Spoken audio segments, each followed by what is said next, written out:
Bismillahirrahmanirrahim. Assalamualaikum warahmatullahi wabarakatuh. Halo para pemirsa di rumah, apa kabarnya? Semoga senantiasa dalam keadaan sehat walafiat. Oke, berjumpa lagi dengan kami, tim AABS, Al-Irsyad Al-Islamiyah Boarding School Purwokerto.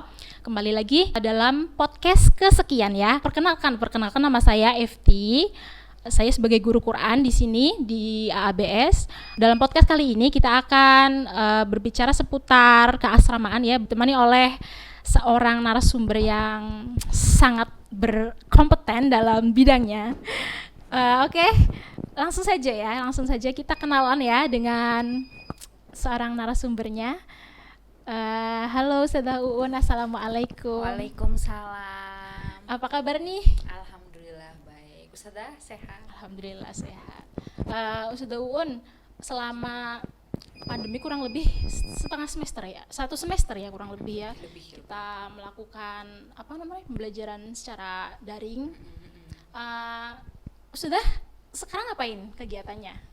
Kalau di boarding kan nggak ada anak-anak ya, nah berarti ngapain aja? Ya, untuk sekarang sendiri karena anak-anak lagi pada di rumah semuanya, jadi sudah memasuki akhir semester ya. Kemarin sih kalau kegiatan untuk yang keasramaan sendiri di daringnya itu kita ada jadi event keasramaan namanya squad train gitu. Jadi squad taat ngetren. Nah, di situ kita bagi anak-anak ke beberapa kelompok-kelompok. Nah, di situ anak-anak kita bimbing, kita motivasi, kita kasih sedikit materi juga untuk motivasi dalam hidupnya kayak gitu. Biar mungkin dia banyak tugas ataupun mungkin dia tersendat hafalan, jadi kita bisa evaluasi di situ. Oh, ternyata anak ini kurang apa, jadi kita bisa masuk di situ kayak gitu. Oh iya. Sebelum masuk ke kegiatan anak-anak selama anak-anak berada di boarding, selama di rumah, berarti anak belajar di rumah, apa kendalanya? Ada nggak kendala sudah dalam sebelum jauh kita membahas itu ya, sebelumnya lupa, saya ingin kenalan dulu ya biar kita lebih dekat lagi. Mungkin kita kenalan dulu dengan Ustazah Uun ya. Kita bolehlah Ustazah Uun menceritakan pribadinya Ustazah Uun, kemudian pengalaman belajarnya, kemudian pengalaman hidupnya yang lain. Silakan Ustazah. Ya, terima kasih Ustazah. Ya, assalamualaikum semuanya. Perkenalkan, nama saya Ustazah Uun Noviasi, bisa dipanggil Ustazah Uun. Alhamdulillah di ABS diamanati sebagai penanggung jawab di bagian keasramaan ya. Insyaallah kalau misalnya mau tanya seputar keasramaan di ABS bisa tanya ke saya. Inilah ahlinya ya. Kemudian riwayat pendidikan anti gimana? Nah, kebetulan jadi mungkin saya sedikit unik ya di sini ya, karena kebetulan saya nggak punya background di kepesantrenan, tapi saya diamanahi di bagian kepesantrenan ya. Saya lulus dari Universitas Negeri Yogyakarta ya. Berarti umum ya Ustazah ya? Dari jurusan Bahasa Masya Indonesia. Allah, ya. Dan alhamdulillah ketika saya masuk di Al-Irsyad, ketika di training ya, mungkin saya memenuhi kualifikasi untuk masuk di ABS ya. Jadi ditempatkanlah saya di sini, kemudian diberikanlah sekarang tanggung jawab amanah seperti ini. Alhamdulillah sampai sekarang juga sangat menikmati dan ya banyak sekali suka dukanya tentu saja. Masya Allah. Kemudian pengalaman pengalaman hidup mungkin sebelum di sini, ataukah pernah mengajar atau bekerja mungkin? Sebelum di sini banyak sih pengalaman hidupnya. Jadi pernah di bagian mana? Perlu diceritain nggak ya? Boleh biar pemirsa tahu gitu loh. Jadi kan pas kuliah karena dulu aktifnya di bidang perkoperasian, jadi lebih ke bidang ekonomi, pernah di perbankan, terus pernah di pariwisata, pernah mengajar juga, dan ya sekarang balik lagi karena degree-nya bahasa Indonesianya sih. gelarnya ya di kependidikan, jadi ya Allah menempatkan saya kembali di pendidikan. Tentunya di tempat yang lebih baik di sini ya, dengan orang-orang yang baik pula insya Allah. Oke, langsung masuk saja karena Masya Allah ya. Oh ya, sebelum ke situ mungkin ada dari cerita Ustazah Uun ya, kita bisa mengambil sebuah ibroh bahwasanya jalan hidup seseorang itu tidak ditentukan oleh awal mula baik atau enggaknya ya. Ternyata Ustazah Uun meskipun backgroundnya umum, meskipun mungkin pendidikan agamanya belum sebagus anak-anak ataupun kita semuanya di sini, tapi alhamdulillah Allah memberikan apa namanya jalan ya, sehingga Ustadzah Uun di sini terpilih jadi orang-orang yang baik, insya Allah di lingkungan yang baik pula.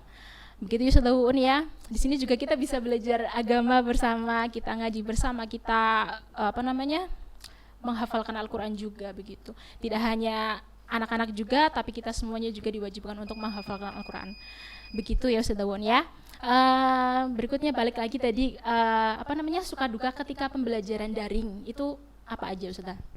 Suka dukanya mungkin kalau ditanya suka duka anak-anak ada yang lebih banyak suka dukanya. Kalau Iya, gurunya benar, sendiri, benar. kalau dari keasramaan suka dukanya banyak sukanya sih, karena alhamdulillah juga ya dalam keadaan yang sangat apa ya krisis kayak gini, dari ya segalanya krisis sih, kepribadian apapun juga, kita dari keasramaan ABS masih bisa memberikan anak-anak itu mungkin semacam pelayanan, terus juga ya itu motivasi Pendidikan. kayak gitu, pendidikan kepada anak. Jadi kita nggak menyerah.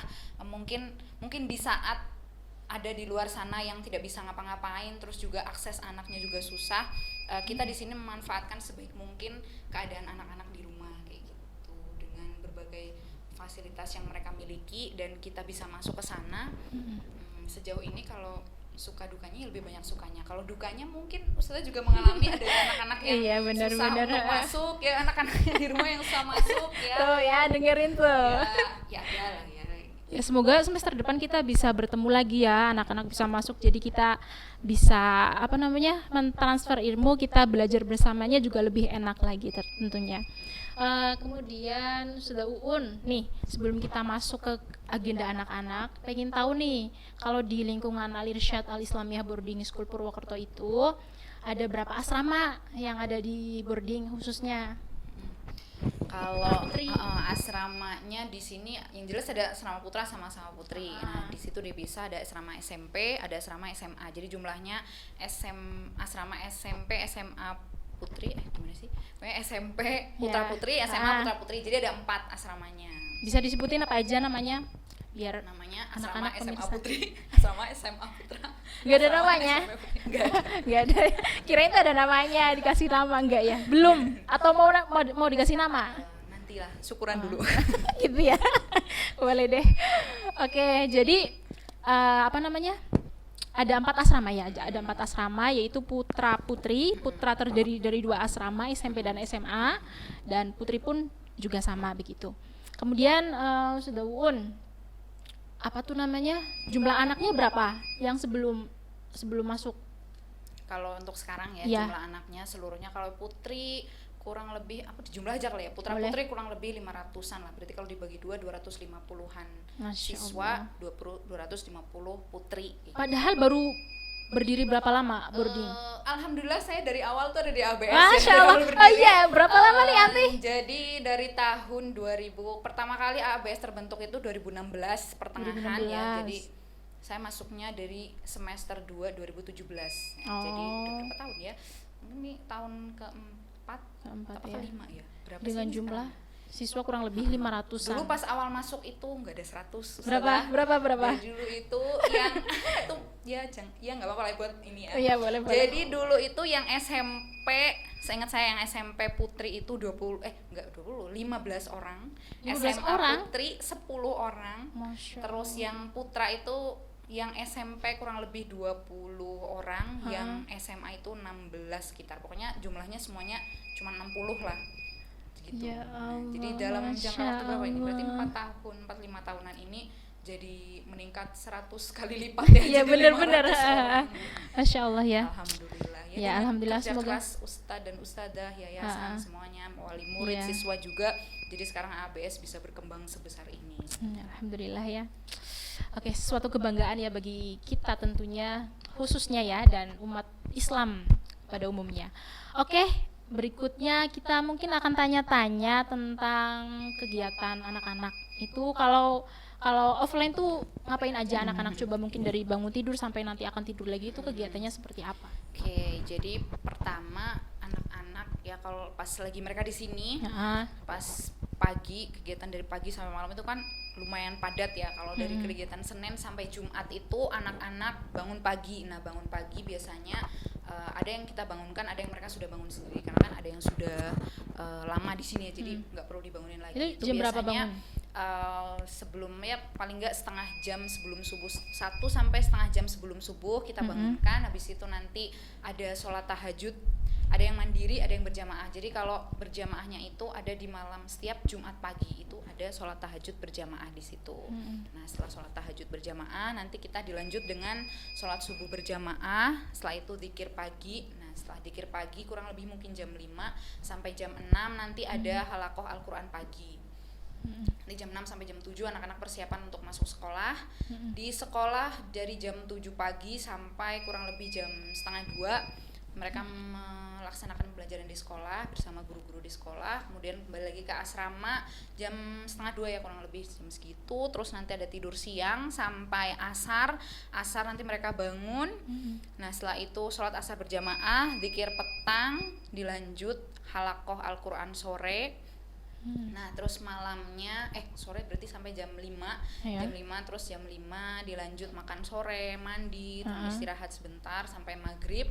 Nah maghrib sholat berjamaah, kemudian lanjut halakoh Al-Quran malam sampai jam 8 malam nanti sholat isya berjamaah. Setelah itu nanti anak-anak kita arahkan untuk kegiatan mandiri ataupun belajar mandiri. Nah setelah itu malamnya sebelum tidur kita doa bersama, tidur nanti maksimal jam setengah 10 kita udah ini sih buat tidur anak-anak. Jam 10 insya Allah semua anak sudah tidur. Jadi kegiatannya kurang lebih dari jam setengah 4 pagi sampai jam 10 malam. Oh begitu ya, jadi kayak padat banget ya. Padat gak sih? Ya Kalau kita jadi bisa siswa? dibilang padat, bisa dibilang enggak sih. Sebenarnya mungkin padat karena jadwalnya selalu berurutan ya, tapi ketika di sela-sela itu kan ada istirahatnya. Terus juga kalau halakoh Al-Quran kan juga tidak melulu di situ belajar terus kan, tapi juga ada hiburan dari ustadzahnya, terus juga ada sesi ceritanya gitu. Itu ada tidur siangnya juga berarti ya, jam berapa tuh? Jam setengah 2 sampai? Setengah 2 sampai dengan jam 3. Oh iya. Jadi bisa untuk recharge energi anak-anak untuk kegiatan sore sampai malamnya nanti. Iya. Oke. Kemudian berarti kegiatannya full ya? Itu ada libur nggak? Maksudnya kan biasanya kalau di pesantren-pesantren yang lain kan liburnya biasanya di akhir semester baru bisa pulang. Kalau di boarding itu gimana? Kalau di ABS, jadi kan tadi itu kegiatan Senin sampai Jumat. Ya. Kalau Sabtu Ahadnya itu beda-beda. Jadi kalau Sabtu Ahad kan karena mereka sekolahnya hanya sampai duhur, jam 12 sudah pulang ke asrama. Nah, jadi setelah pulang dari sekolahan nanti mereka akan mempersiapkan untuk kegiatan Ahad malamnya. Nah, di situ ada biasanya kita ada kegiatan bahasa dan juga ada kegiatan penampilan-penampilan yang lain untuk melatih skill anak juga untuk berbicara di depan umum dan sebagainya. Itu kalau hari Sabtu. Nah, kemudian hari Ahadnya biasanya kita ada olahraga, bersih-bersih bersama dan juga ada peningkatan skill kayak kalau Putri memasak, terus kalau Putra biasanya lebih ke olahraga, sepak bola kayak gitu. Dan kalau Sabtu Ahad sih banyak untuk istirahatnya sih biar Seninnya lebih fit lagi anak-anak. Untuk pulangnya sendiri karena di ABS ini jadwal Putra sama Putri itu dipisah ya. Jadi kalau 1 bulan kan ada 4 pekan. Jadi untuk pekan pertama itu nanti ada yang namanya penjengukan Putri. Jadi nanti Putri boleh dijenguk dari hari Ahad itu pagi sampai dengan sore. Jadi orang tua kesini boleh menjenguk, boleh dibawa keluar sebentar, nanti sore dikembalikan lagi ke sini. Itu untuk Putri. Untuk Putra itu di pekan pekan kedua. Pekan berapa ya? Coba. Pekan kedua. Itu apa? Perpulangan. Penjengukan. Jadi Okay. pekan 1 2 itu penjengukan, yang pekan 1 itu Putri, pekan kedua Putra. Oh, ya, selang-seling pekan gitu ya. 4 itu perpulangan, pekan ketiga Putri, pekan keempat Putra. Oke. Nah, kepulangannya itu dari Sabtu siang sampai dengan Ahad sore. Ahad sore balik lagi ke sini terus melaksanakan aktivitas seperti biasa. Oh, jadi apa? Lebih banyak gimana ya? Lebih sering ya, intens ketemu dengan orang tuanya ya. Insya Allah sih kita tidak bukan memutus ya, maksudnya apa ya, jadi anak masih sering berkomunikasi dengan orang tua gitu, meskipun mereka nggak dijenguk ataupun meskipun mereka nggak pulang, jadi kita ada fasilitas penelponan, jadi anak nanti itu bisa. hari apa? Itu hari Ahad ketika hari mereka Ahad nggak pulang dan nggak dijenguk. Oh, berarti ada 2 pekan ya yang oh ya. Mereka Berarti bisa di telepon situ ya? sama orang tua, bisa kasih kabar, ataupun mungkin ketika kebutuhan mereka habis, mereka bisa ngomong sama orang tua pas waktu itu kayak gitu. Oh ya, ngomong-ngomong ini Ustazah, kan di asrama kan banyak banget anak ya, dan Eh, itu ada nggak sih maksudnya ustazah atau ustadz yang jaga 24 jam di situ? Ada nggak? Kalau di asrama kebetulan selalu ada, pasti ya? selalu ada ya. Di asrama Putri sendiri sekarang tim kita banyak ya, jadi jangan khawatir para orang tua di rumah ya kalau ternyata anaknya di sana, aduh jangan-jangan di sana yang jagain cuma satu ustazah, no ya tidak. Percayakan pada di ABS. sini di SMA itu kalau sekarang ya keadaan sekarang sendiri alhamdulillah itu sudah sangat memenuhi, jadi nanti ada 10 ustazah untuk putri SMP putri, 10 ustazah untuk SMP putra, pun yang putra juga SMA pokoknya putri. ustazahnya tuh udah banyak lah ya. Jadi jangan khawatir. Ustazahnya ada 10 untuk asrama putri SMP dan 10 lagi untuk asrama putri SMA. Yang ustadz juga sama, nanti di sana juga dibagi putra dan juga putri, itu juga sudah oke kok, udah memenuhi lah pokoknya, jangan khawatir. Ya, jangan khawatir ya Bu, jangan Pak, jangan merasa anak saya di sana jangan-jangan gak dijagain, jangan. Enggak, maksudnya di sini kita penjaganya 24 jam, berarti melebihi dari pekerjaannya itu siapa namanya, Pak Satpam ya. Nah kalau Pak Satpam kan itu shift-shiftan gak sih, pagi siang, atau mungkin ada yang nanyain ini jangan-jangan ustazahnya nggak pernah pulang. Oh tenang, jadi kita tetap ada pulangnya kok. Cuman pasti asramanya ada yang menjaga, nggak pernah kosong kayak gitu. Ya kalau Pak Satpam kan itu kerjanya dari pagi sampai sore, kemudian nanti di shift lagi dari sore sampai pagi. Kalau kita enggak, dia 24 jam. Ya.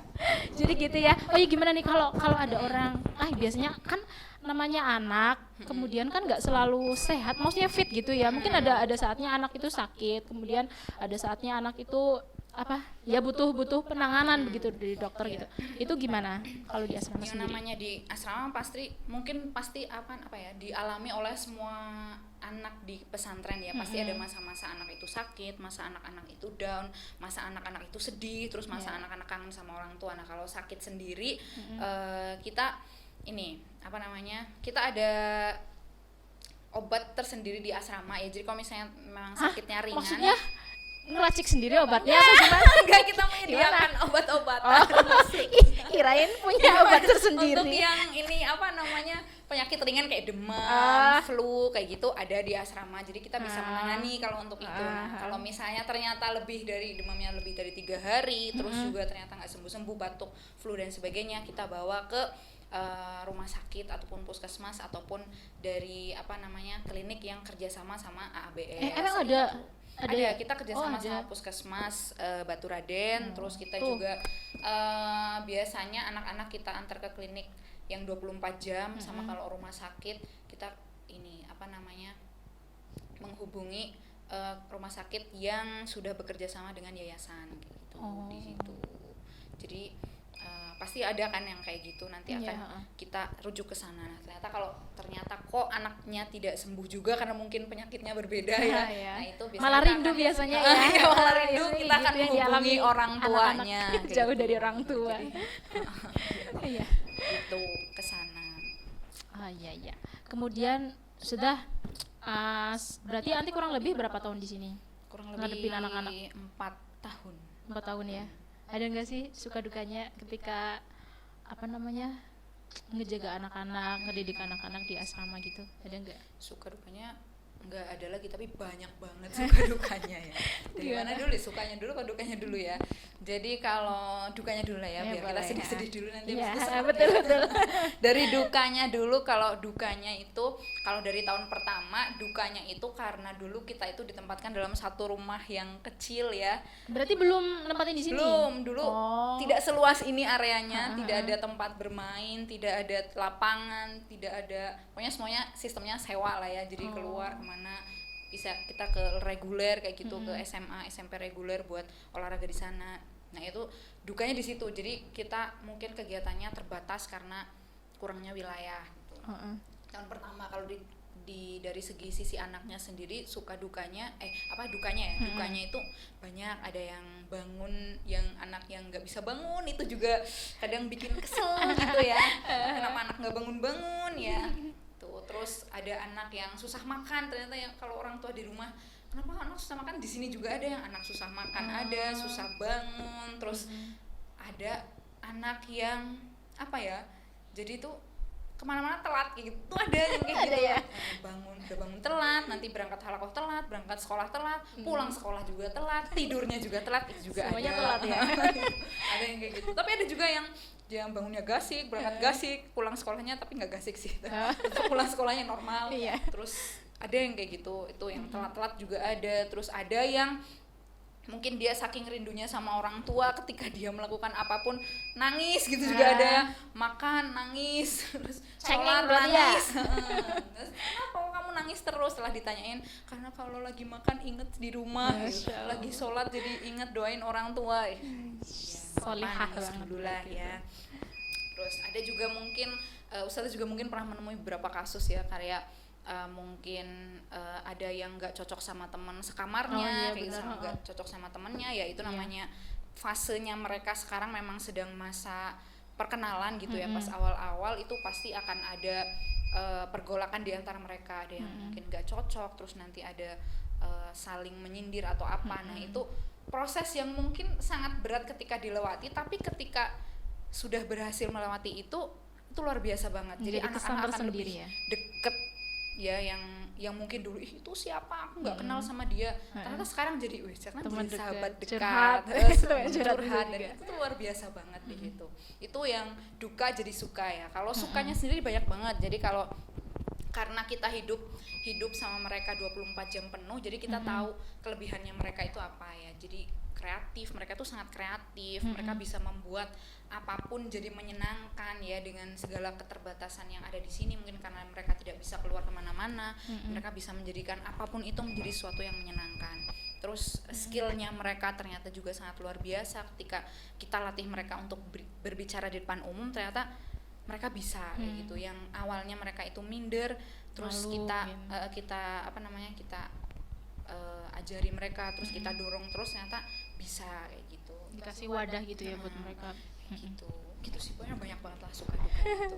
Kurang lebih segitulah kalau diceritain. Itu sepersekian. Terus nih, apa namanya? Anak kan 24 jam di sini ya. Terus jarang keluar. Itu ada nggak sih momen dimana asrama itu ngadain kegiatan keluar, ada nggak? Atau di sekolah atau di mana? Keluar maksudnya loh, nggak melulu di lingkungan boarding gitu. Kalau itu banyak dari itu juga, dari Al-Quran ada, dari sekolah ada, dari asrama juga ada. Kalau dari asrama biasanya dari awal, kita kan kalau awal semester ada namanya kegiatan usbu ta'aruf, jadi saling perkenalan di antara seluruh siswi atau seluruh siswa yang ada di asrama. Nah di situ nanti bentar, sebelum jauh, usbu ta'aruf tuh artinya itu ya, pekan-pekan perkenalan. Jadi pekan pertama mereka masuk berarti kenalan dulu kayak gitu, biar saling kenal, saling tahu begitu. Apa tadi dilanjut?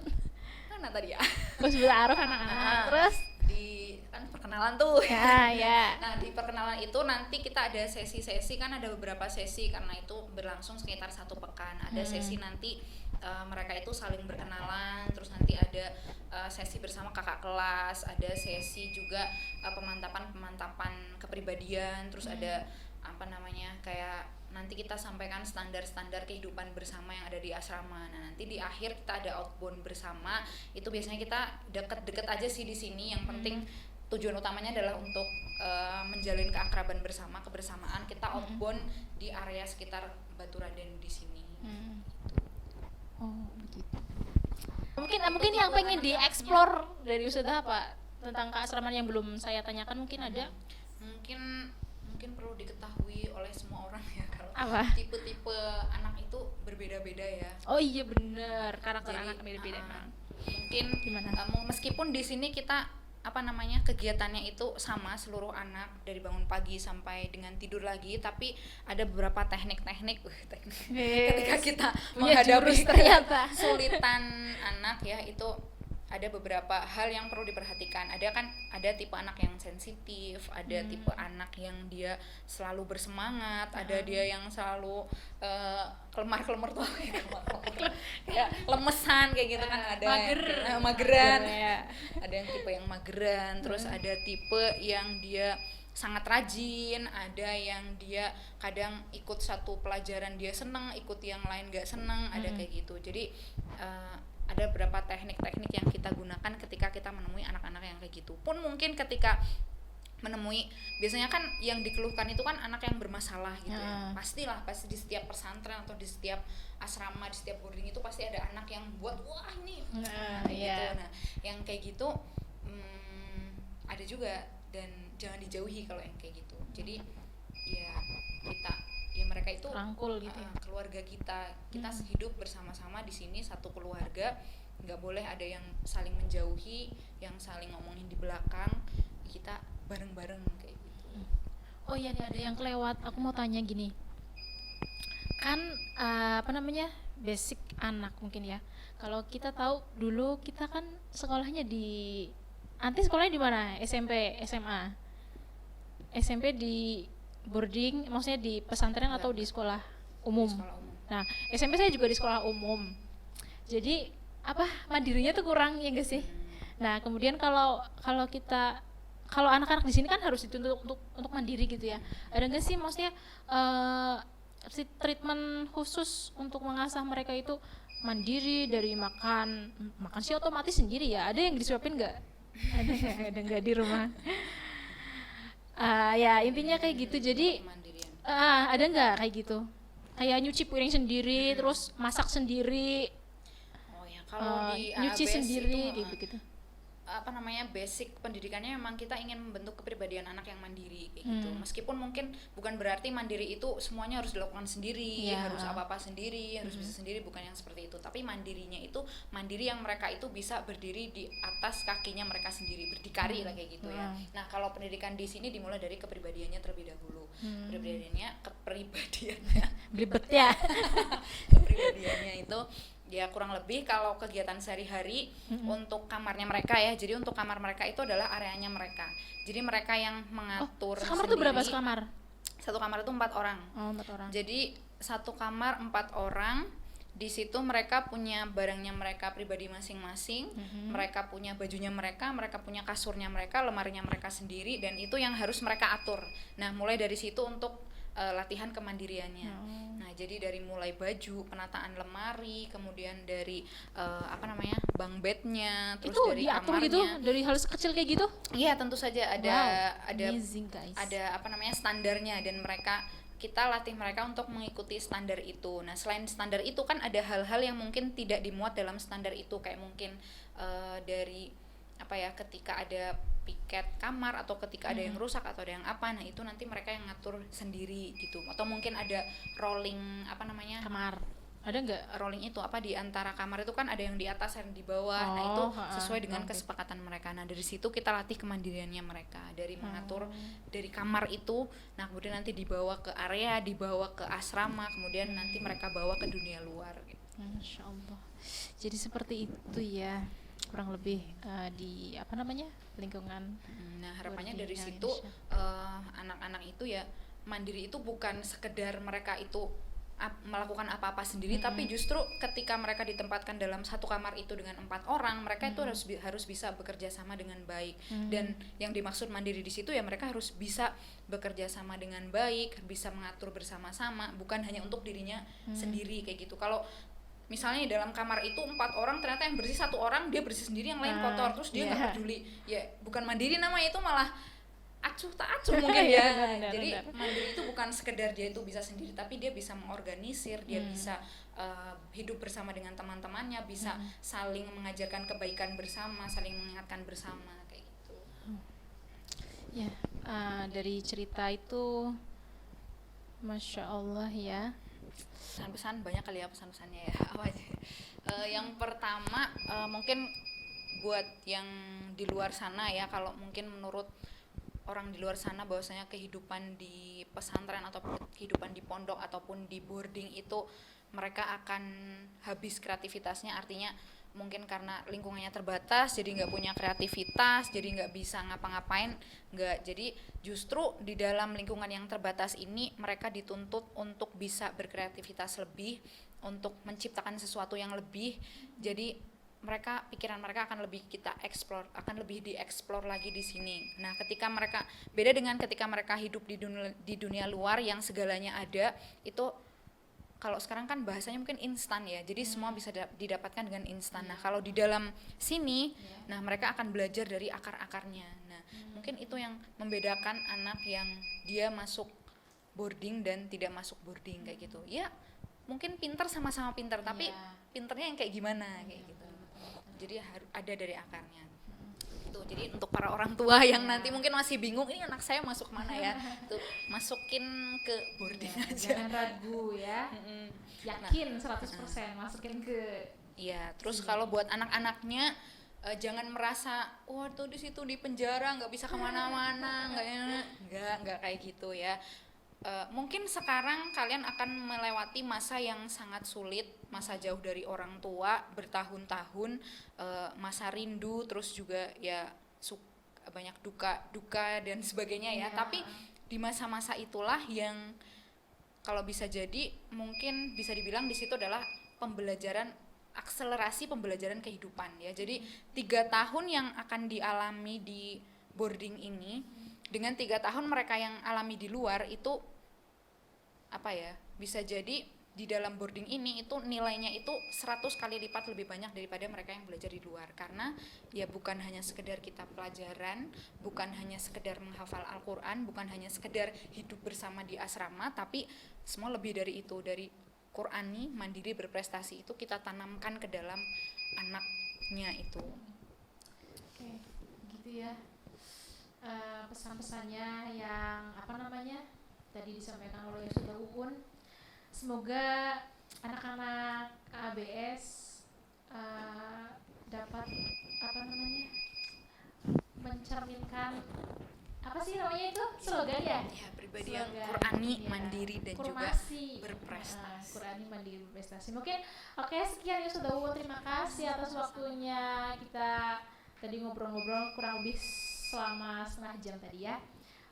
Terima kasih kepada Ustazah Uun atas waktunya yang diberikan, dan demikian mungkin yang bisa kami sampaikan pada podcast kali ini. Intinya kegiatan di boarding khususnya di asrama itu sangat menyenangkan ya, dan tidak membosankan karena banyak banget variasinya dalam pengajarannya, dalam pendidikannya.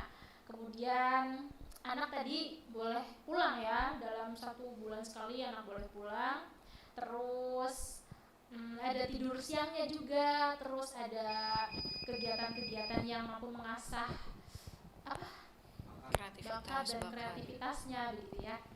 Mungkin itu saja, sekali lagi terima kasih untuk kesempatannya dan pemirsa yang sudah menyaksikan. Semoga bapak-bapak, ibu-ibu, anak-anak semuanya yang bingung nyari sekolahan silakan masukkan saja ke boarding ABS Al-Irsyad Al-Islamiyah Purwokerto. Sekian, terima kasih dan mohon maaf kalau ada salah kata dari saya. Saya pamit undur diri. Wassalamualaikum warahmatullahi wabarakatuh.